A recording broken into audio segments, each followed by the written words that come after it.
Dean of the School of Health Sciences.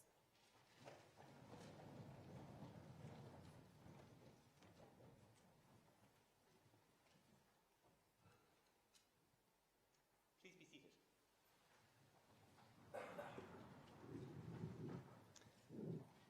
So I declare this congregation open for the celebration of our graduates.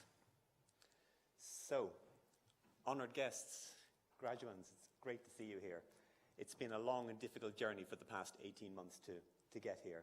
So it's really a pleasure to see you all here in person, even if many of you can't be recognised because you're wearing masks of one kind or another. So I'm Tom Wally, and I'm really delighted to be here today to celebrate this great milestone in your careers, both in university and outside, along with your families and with your fellow students. So your graduation ceremony has obviously been delayed because of the pandemic, unfortunately, but nevertheless, it's a day to celebrate your achievements in graduating today and maybe a chance to reflect a little bit. So I qualified in 1980 as a medical student in another university, and when I look back at my graduation day, I remember that it was a day of great excitement. I was celebrating my achievements, being a bit sad to move away from my life in university and not quite knowing what the future held.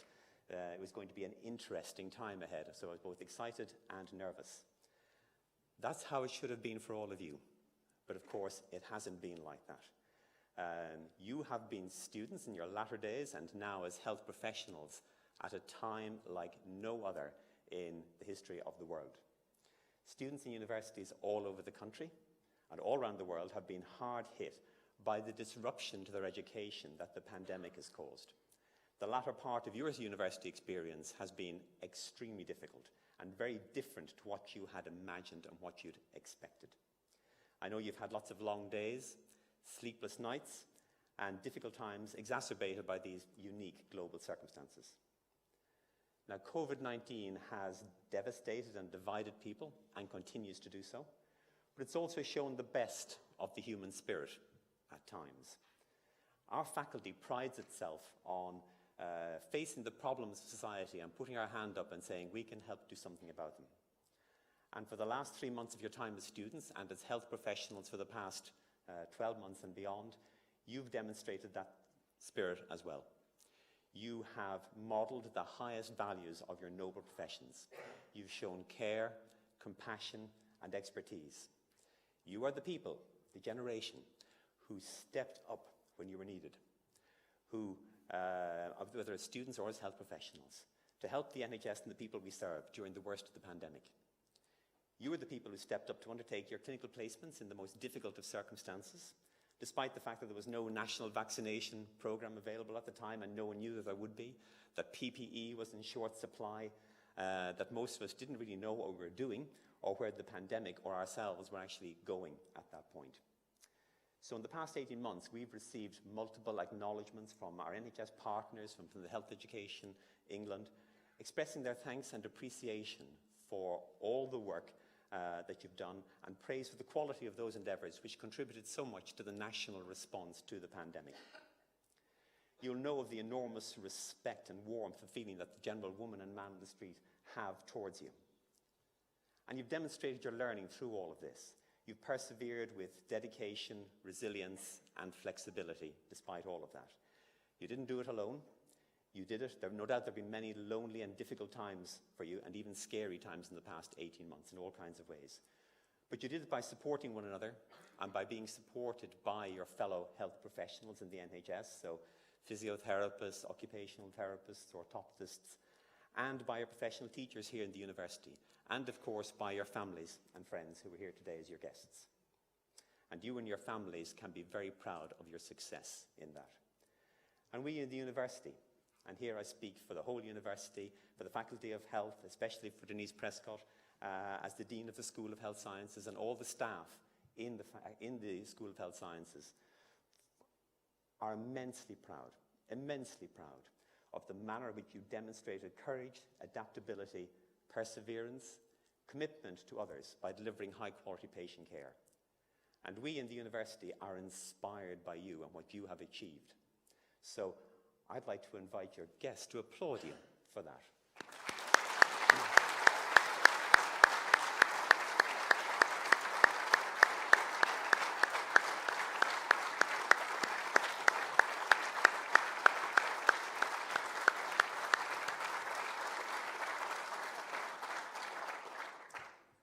Now, today is all about you and your achievements and your successes here at the University of Liverpool, but it's also a day to look forward to the future and to feel excited about your aspirations and your career or your future study plans, whatever they may hold. One thing we've all learned is that none of us know what the future holds, whether that's a global pandemic or the shocking events at Liverpool Women's Hospital in the past week. So we all need to show the qualities of resilience and flexibility that you have shown. In your professional career, you will see new diseases come and hopefully go. When I first qualified, no one had ever heard of HIV or AIDS. Completely novel, totally unknown. But after years as a fatal disease, it's now become a condition that can be managed, not cured perhaps yet, but certainly managed and is compatible with a normal life expectancy. When I qualified, the life expectancy of a woman with breast cancer was 41 months. 35% 5-year survival. Survival nowadays is 76% at 10 years. And I can tell you the story about my first encounter with the CT scanner after I qualified, but that's for another day.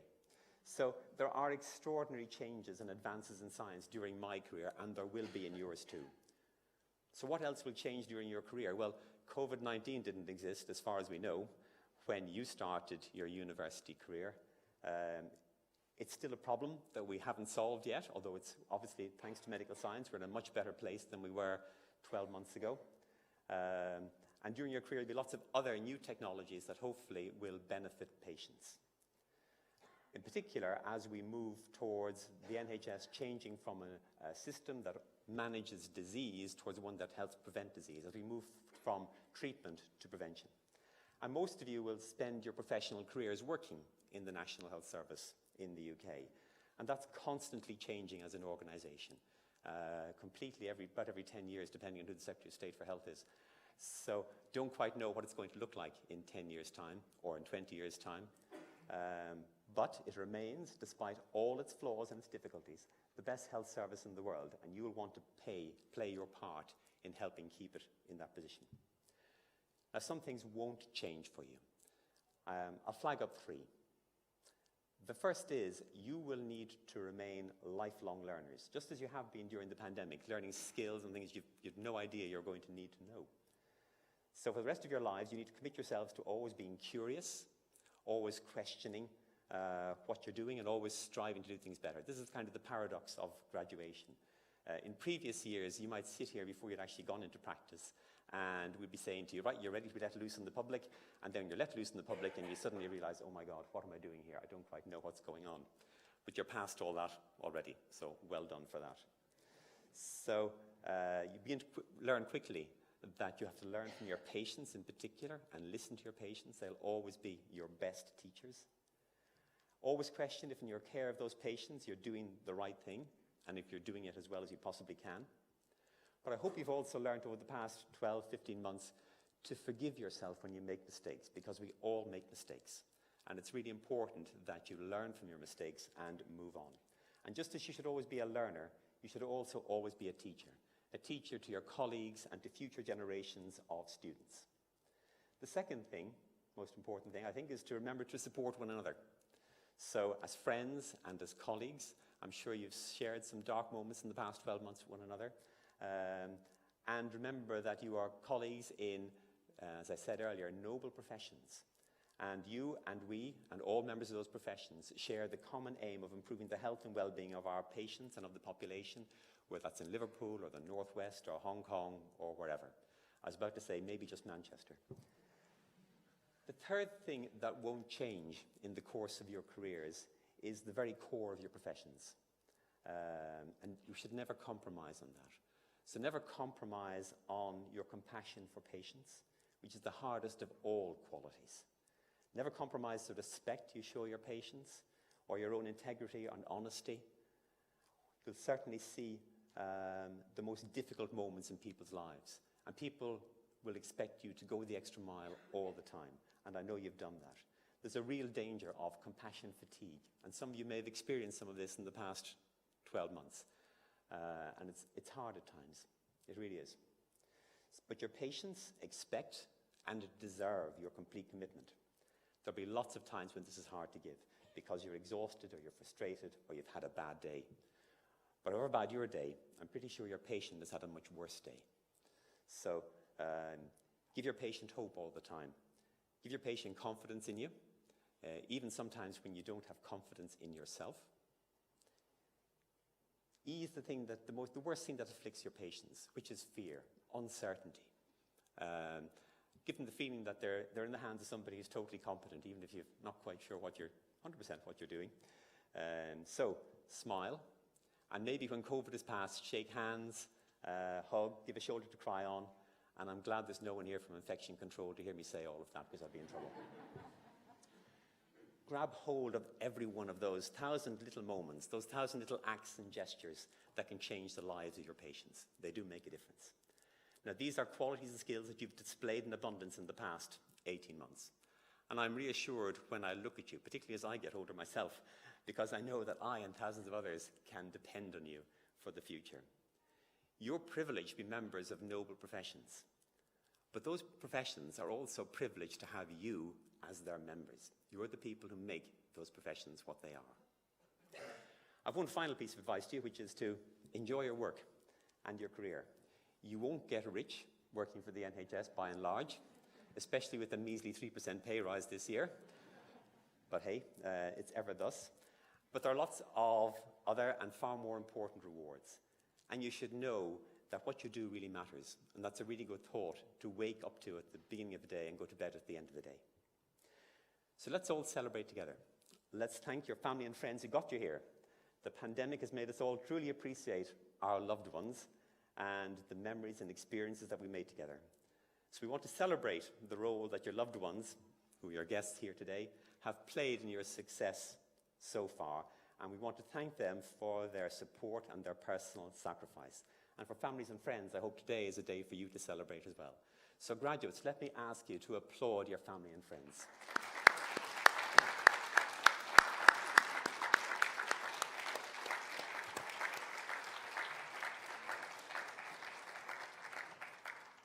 And let's also thank your teachers and lecturers who provide you with the training and the support to become practical, compassionate and resilient in your chosen career, and the skills and qualities required to practice in the 21st century and to make you fit to practice in today's healthcare system and tomorrow's healthcare system, which certainly won't be the same as today's. And finally, let's say a thank you to the best teachers of all, who mentioned already, your patients. We hope that today is a day for you to enjoy returning to this great city, and for you and your guests to receive a warm welcome from the university. We hope you'll join us after this ceremony for a reception in the Montfort Hall at the Guild. Now, many of your teachers can't be here today, in part because of COVID restrictions, in part because today is an active teaching day, but I know many of them are hoping to meet you at that reception in the Montfort Hall later on. So we hope that Liverpool will always feel like home to you when you return.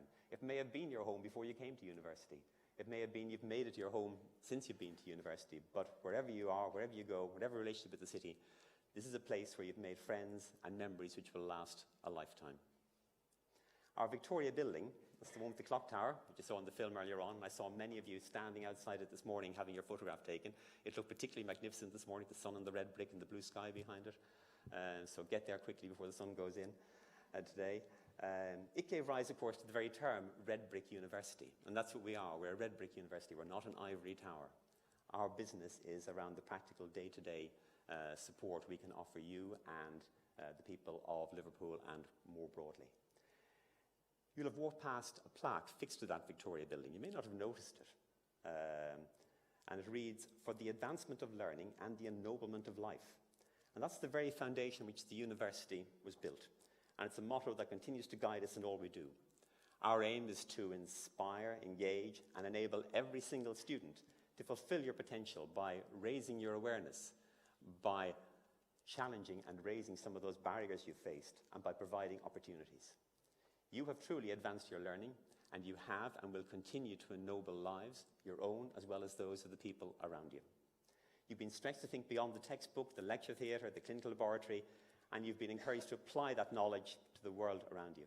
Your University of Liverpool education has enabled you to realize, I hope, how far you can go and provided you with some of the skills you need to get there. Our university has a long and successful history of graduating inspiring students like you who will go on to achieve great things. You've now joined our talented and international community of past graduates. This is a fundamentally important part of the family of the University of Liverpool. And maybe you've experienced some of the support they offer during your time studying here, whether that's delivering lectures and workshops or work placements or mentoring. And we hope, like many of our past students, that you'll keep in touch with us and that you will help guide our future students and broaden their horizons by sharing with them your own experiences in some form. Because it's through you that the university is known. You are our greatest ambassadors, and it's through your achievements and your careers that you will become role models and an important source of inspiration for the next generation of graduates. Now, despite all the challenges you've had, I hope you'll also remember many happy and joyful times during your time at the University of Liverpool, not least today, nights in the Raz, or wherever. You're the beating heart of the institution, because without you, the university would be nothing more than lecture theatres and indeed just red bricks. So one thing I've really enjoyed in the past few months is being able to welcome students back onto campus and actually see people again, something we missed last year, and hopefully it's a sign we're returning to normal. When we work together, the university is a place where discoveries are made, where ideas are formed, friendships are forged, and where lives are changed. It's when we work together as staff and as students that education is truly transformational. And on behalf of the faculty and the university, I'd like to thank you for everything you've done here during your time here, and we wish you all good luck and every success in the future. Thank you.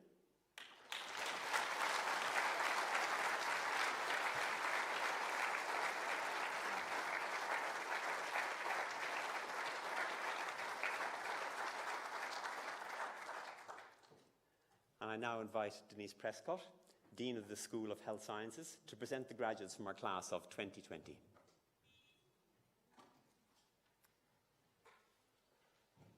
Associate Pro Vice-Chancellor, it gives me tremendous pleasure to present to you the following graduates from the class of 2020.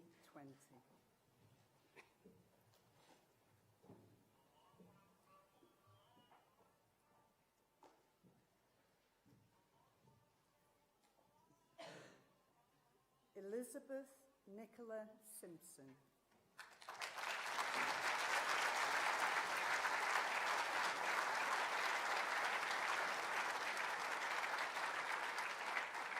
Tamsin Denny.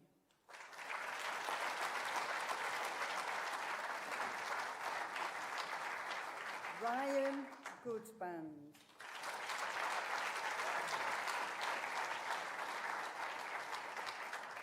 Toby Alexander Pachter.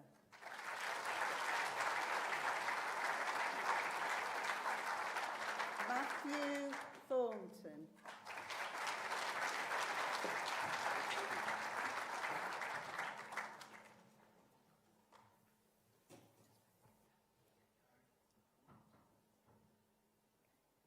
James Henry Mooney.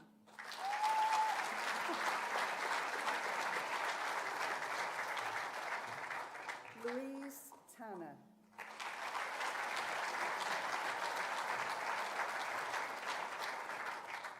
Catherine Sarah Griffiths.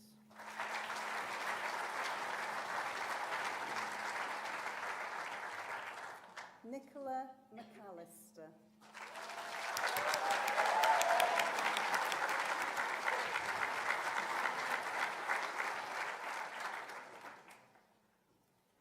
Kiva Woods.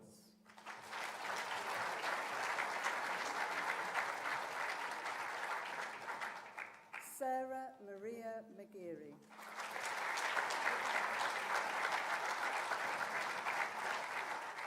Simran Kaur Cheetah.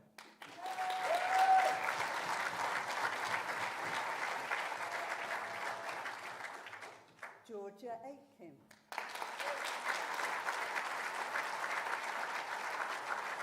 Shauna Marie Donahoe.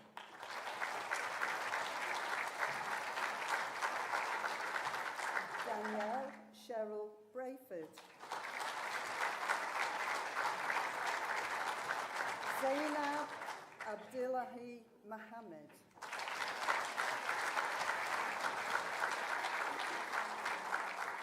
Rusa Hussain.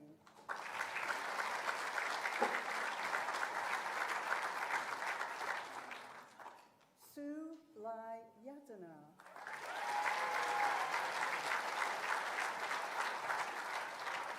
Hanan Abdi Rashid Ahmed.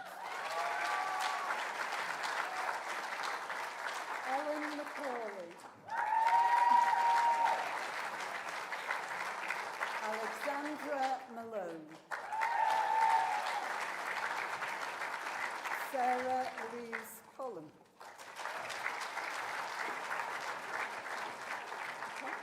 Katie Began. Lucy Caris Haywood. Olivia Kate Mullineaux. Chloe Amber Young. Alice Hopperton.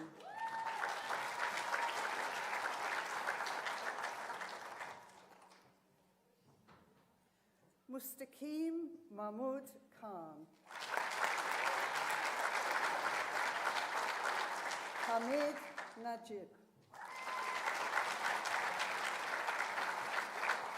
Kirti Narendra Patel. Rukaya Nakuda. Caitlin Smith. Jessica Wood. Kira Ann O'Sullivan.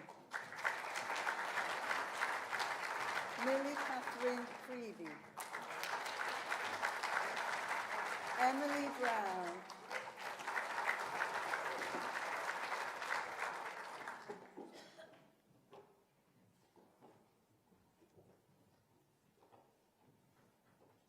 Louise Johnston. Hannah Amy Russell. Holly Thompson. Bethan Davis.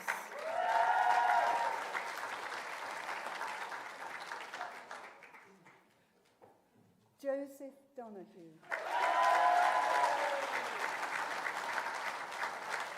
Jihad Mohammed Hassan. Tania Islam. Sophia Suleiman. Amber Griffin. Julia Kate Anderson.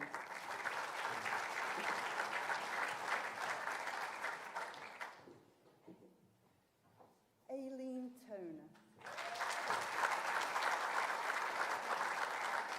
Rosanna Alice Carr. Tanisha Sandhu. Leanne Rachel Burton. Elizabeth Victor Harris.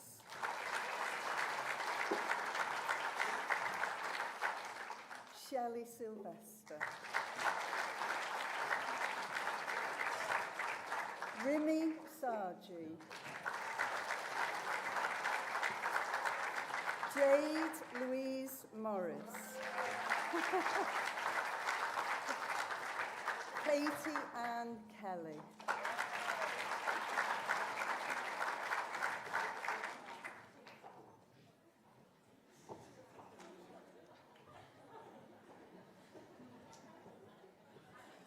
Hannah Louise Soulsby.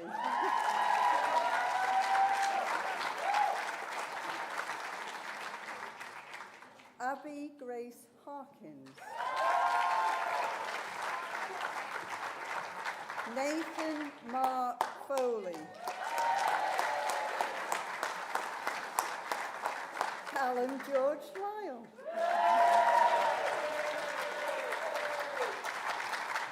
Elizabeth Bancroft. Ellie Domenica Marshall. Alexandra Emily Blanche Hillen. Antonia Johnston. Neve Annie Hughes. Alex Ian Hannam.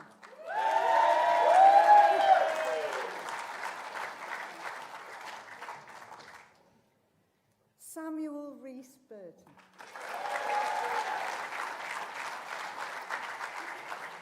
Elizabeth Shaw. Lock Yu Tam. Callum Fletcher.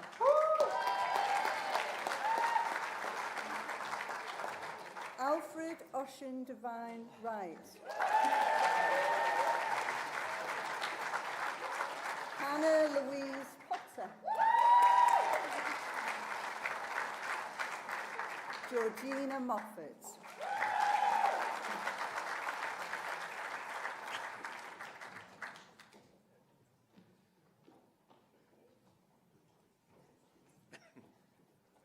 Laura Robinson.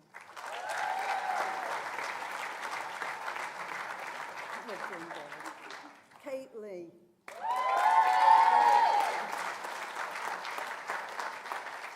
Rosie Elizabeth Findlay.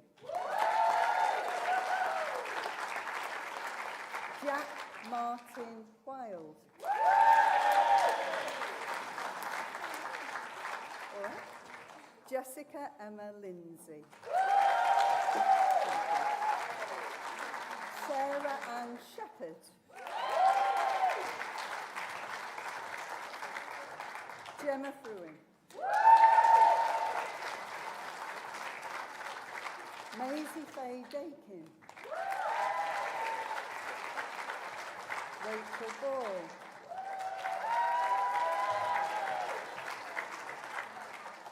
Roisin Kate O'Neill.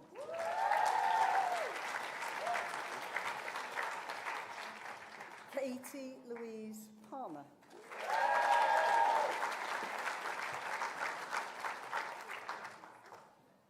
Madeline Ruth Nankervis. Gulok Sandhu.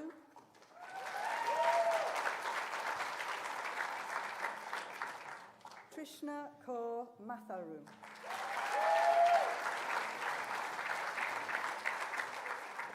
Jasmine Wallier.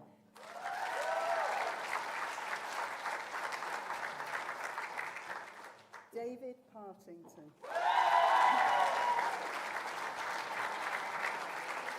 Erica Teagan.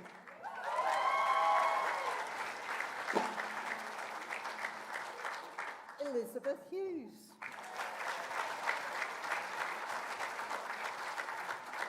Kira Bradley. Fatea Ali. Neela Malik.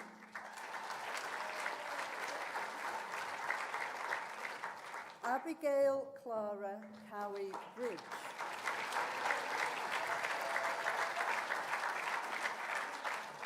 Oliver Morris.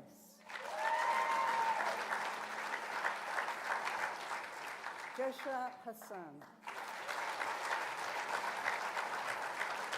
Marianne Zeb.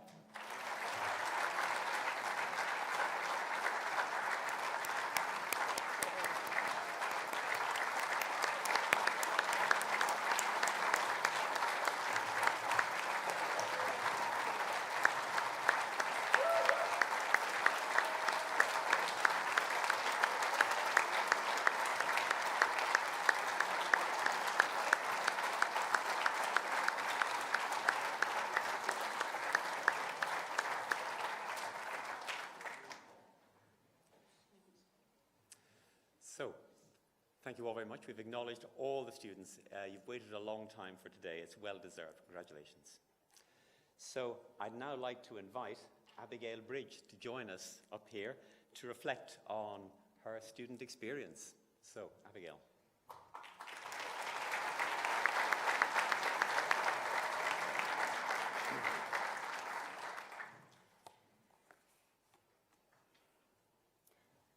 Pro-Vice-Chancellor, distinguished guests, friends, family and fellow students.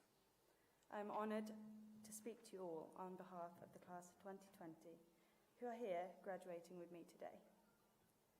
My name is Abby. I'm now an orthoptist at the North West Anglia Foundation Trust. Behind every graduation awarded here today is a unique story. Those of us who are fortunate enough to have supportive families will want me to express our deep gratitude to them, to recognise that the experience might have been considerably harder without them. I admire those who may have reached today without supportive families. I am not sure I could be here without mine. Many of us here today, like myself, have faced additional challenges, which, at times, felt daunting and insurmountable. I am reminded of Damien Barr, who said, "We are not all in the same boat. We are all in the same storm. Some are in a super yacht, some just have the one oar." I want to share a little of my individual story to demonstrate that with commitment and support, possibly anything can be achieved. When I think back to the beginning of my academic journey, I never thought I would be here graduating university, let alone with the first class honours and delivering a graduation speech. Before secondary school, I was home educated. My home ed teacher tried valiantly to try and help me understand simple addition and subtraction using raisins. Much to her dismay, the moment she turned her back to grab 2 more, I would just eat the others before she could stop me. She decided at this point to start using non-edible items. When I went into secondary school, I did not know my times tables. I was so far behind that I would run out of most maths lessons, crying because it was as if the teachers were speaking a different language. My diagnosis of dyslexia and visual processing delay came in my second year of college. Before this, I made assumptions. I thought that all A-star students must be really smart, or that academia must come easily to them. It was the support that I finally received at the University of Liverpool, along with my own perseverance, that showed me that my assumptions were misguided. Some of you will remember my ugly, indiscreet purple glasses, which I wore not because of how fashionable they were, but because of my sheer determination to succeed in an area that I was told, and as a child and a teenager, that I would not. As for the staff here, well, you role modelled professional boundaries while showing profound warmth, kindness and interpersonal skills. Qualities required all day, every day, in the roles for which you have prepared us. You nurtured dedication and enthusiasm, yet you also sought to prevent overexertion. And when some of us, like me, did not listen to your experienced advice, we were not chastised or punished. Instead, you were understanding, and you helped us to reflect on our actions before helping us get back on track. This forged a strong foundation for the professional reflective practice that we need today. You are passionate about your own subjects, yet able to encourage us to have multidisciplinary respect and to work together. You extended our learning in creative ways, from virtual reality to working with cadavers. I, for one, as many of you will remember, always had so many questions. You never yawned or shrugged me off, even when we were champing at the bit to go for lunch. And lastly, you made it possible for us to do our final exams and graduate in a time when face-to-face contact was not even legal. So, on behalf of all of us, I would like to say a massive thank you. We have all experienced our own student journey. I can tell you that we would have all needed better than 2020 vision to foresee the circumstances COVID would mean we'd be graduating into. Our resilience, born of that same support and determination, means that we are graduates able to adapt to the practices that are constantly evolving and build relationships with patients whilst wearing full PPE. Of course, it has not all been non-stop hard work. Many of us enjoyed an amazing social life. We've had the chance to do anything and everything, from Quidditch to skydiving. Beyond the stress of assignment deadlines and exams, lasting friendships have been made. New hobbies taken up, the character of Liverpool absorbed as part of who we are now.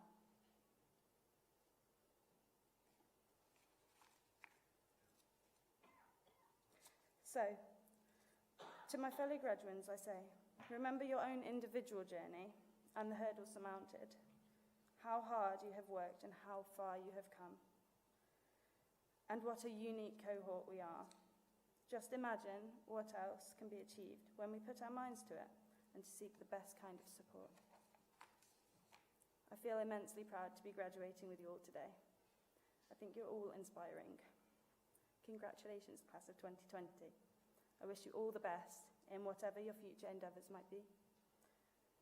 I ask you to join me in not only applauding ourselves, but also extending our enormous gratitude to the individual staff, friends and family members that have been alongside us all the way.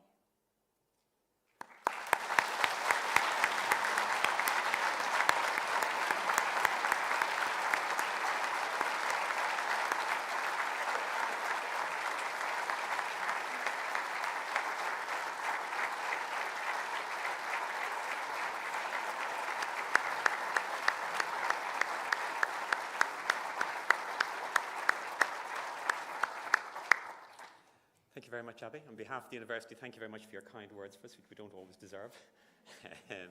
And several of the things you talked about struck chords with me, in particular the issue around how every graduation is different, how your paths here have converged from a whole range of different routes, and how your careers from here will diverge in all kinds of different directions.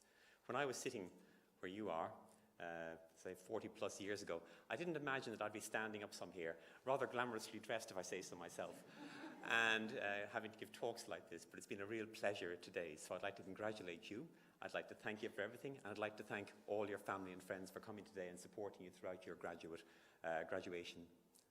So it only remains for me to close the congregation. I declare this congregation for the celebration of our graduates closed.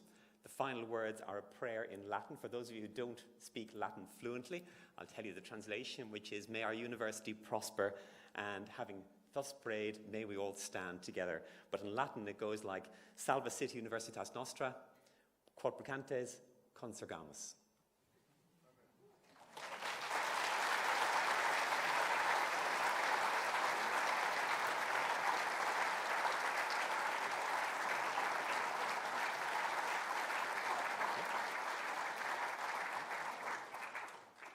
Graduates and guests, please stand. There you go.